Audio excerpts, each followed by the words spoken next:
যে রায়টা হয়েছে সর্বোচ্চ সাজা নিশ্চিত হয়েছে, তারা তো অবশ্যই ন্যায় বিচার পেয়েছেন, এই জন্য তারা তো অবশ্যই খুশি হয়েছে। মামলাটা অনেক তাড়াতাড়ি শেষ হয়েছে।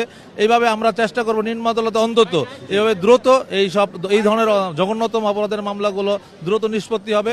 রায়টা এই দুইজন আসামির সর্বোচ্চ শাস্তি মৃত্যুদণ্ডে দণ্ডিত হওয়ার আদেশ হয়েছে। রায়টা 11টা শুরু হওয়ার পরেই কিছুক্ষণ আগে শেষ হয়েছে, মোটামুটি বেশ সময় লেগেছে। তারা এইটা তো যে রায়টা হয়েছে সর্বোচ্চ সাজা নিশ্চিত হয়েছে, তারা তো অবশ্যই ন্যায় বিচার পেয়েছেন, এই জন্য তারা তো অবশ্যই খুশি হয়েছে। এইটা আশা করি এই মামলাটা একটা আলোচিত মামলা, সারা দেশে একটা মেসেজ গিয়েছে যে এই ধরনের অপরাধ করলে অপরাধীরা শাস্তির বাইরে। আমারও একটা মেয়ে আছে, আমরাও চাই এই ধরনের অপরাধীদের বিচার তাড়াতাড়ি হোক এবং তাদের যে সাজা হবে সেটা তাড়াতাড়ি নিশ্চিত হলে অন্য যারা অপরাধ এই ধরনের অপরাধ করতে চাবে তারা নিরুৎসাহিত হবে এবং দেশ থেকে এই ধরনের অপরাধ কমে আসবে বলে আমরা মনে করি। শুধু এই ধরনের মামলাই না, আরও যেসব হত্যাকাণ্ড মামলা আছে এগুলো শুনানি করতে সময় লাগে, একটা প্রক্রিয়ার মধ্যে যেতে হয়। আসলে রাতারাতি কিন্তু একটা মামলা শেষ হবে না। যেমন এই মামলাটা অনেক তাড়াতাড়ি শেষ হয়েছে।